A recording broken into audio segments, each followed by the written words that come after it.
As digital capital, it can either cancel out or pay the national debt, or turn the $40 trillion we owe into $40 trillion in net assets. It's a very strong weapon for money.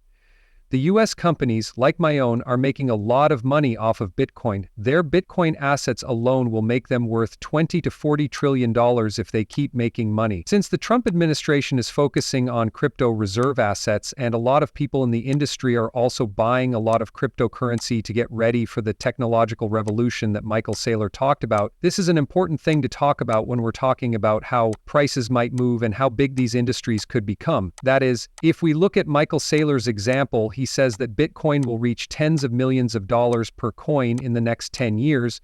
Also, that will let the value of coins like XRP reach crazy levels that we didn't think were possible. Now, here's the deal. There is no doubt that the money that is coming into these markets is real.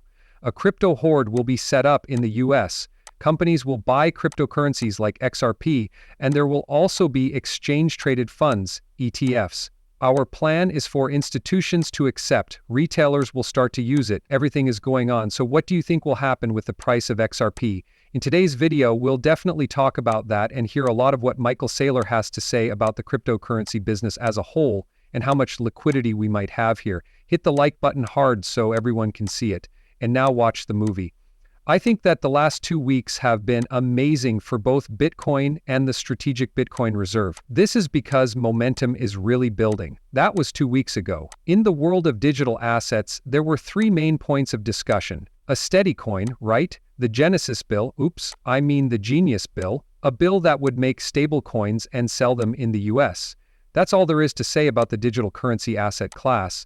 A market system bill is also being talked about. And that's to build a whole system for digital assets, probably to issue something like digital tokens or tokenized securities, which are also called digital securities. The Strategic Bitcoin Bill, also known as the Bitcoin Act, comes next. That was number 3 on the list, and it wasn't clear where that was in DC. People were in favor, but they were curious about what had happened in the last 2 weeks. With the executive order, the Strategic Bitcoin Reserve was made a primary, if not the primary, goal. That's why the president made it. I also believe some very important things took place. About a week ago, on Thursday night, the president signed an executive order creating the Strategic Bitcoin Reserve. The order said that only Bitcoin should be kept in the reserve and that it should never be sold. It also told the Secretary of Commerce and the Treasury to find ways to get more Bitcoin that would not hurt the budget. I don't know if a president of the United States has given such a strong support to an asset in the last 100 years. Don't think about what would happen if the president had said, we're going to buy silver and never sell it. And I want to buy more silver or any other asset. That would have been a very big deal. I think that was followed up by the Digital Assets Conference. At that summit, the president made the same points again, and the secretaries of the Treasury, Commerce, and the Small Business Administration were all there to show their support. That really was amazing, along with the fact that all the stars in the field were in the same place at the same time and agreed on everything. I believe the most important thing to be said in this business in 4 years was said on Friday night after that summit. I believe a lot of people missed it. I believe many people did not fully understand what took place. When David Sachs, the crypto czar, went on the All-In show, he made it clear that the US government only sees one cryptocurrency as decentralized. Sachs said that Bitcoin is a decentralized asset and a way to save money. That's why it's in the Bitcoin store for future use. It's the only one.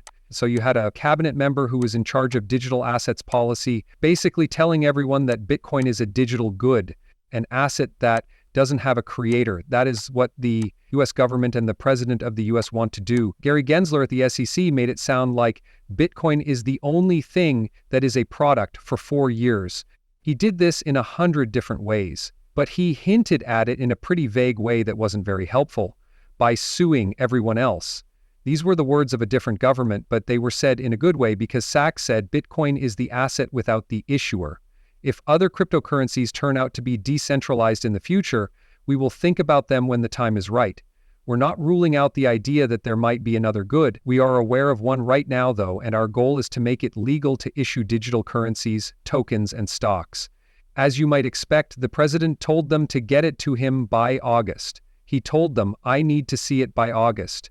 In fact, in the first executive order, he said within 6 months. which means by the end of July. So basically what Michael Saylor is saying here is that the industry finally has the legal clarity it needs to build, form partnerships, and do what it needs to do to grow and become truly global for the first time in a long time. This is really exciting because it means a lot of possible good price action, not just for Bitcoin, which we all know is Michael Saylor's favorite cryptocurrency, but also for XRP. This is especially true for currencies that have useful features that people will naturally find very, very valuable. And XRP is a great example of something I think more and more people will start to use as they try to save money, speed things up, and find other features that are only available on a real blockchain. That being said, I do believe that a deal is being worked on with Trump regarding the deposit. We already know that there will be a strategic crypto reserve with XRP in it. There are a lot of other bills being made so that certain cryptocurrency projects in the US can work and have an impact on a global level. We've all been waiting for this wonderful future for a very long time. The question you all probably want to know is, how much is XRP? How much is it going to be worth? Based on the models of private ledgers we have right now, XRP could be worth anywhere from $2,000 to $22,000 per coin once these private ledgers become public.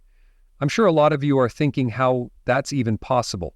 In the case of Bank of America, they're using a private XRP ledger to try transactions, make transactions easier, and basically figure out if this technology is worth their time. Of course, they can see how many deals are lost and other information like that. For example, if Bank of America and JP Morgan used XRP for all of their trades, each coin would be worth $22,000 in this case.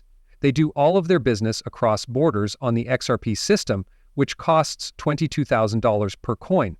It is now up for discussion whether these people will continue to use a private record or a public ledger. There are different opinions on whether or not the Ripple team will use their trust to give these people a lot of XRP again. There will be people in the XRP community who will tell you everything there is to know about this, but that should be really exciting for you. If more people accept it than we have now, prices will move around a lot more. And I think it's become very clear to all of you that will happen in the end. That's pretty much it then. Please hit the like, comment, and subscribe buttons so that everyone can see this video. I'll see you guys soon. Goodbye.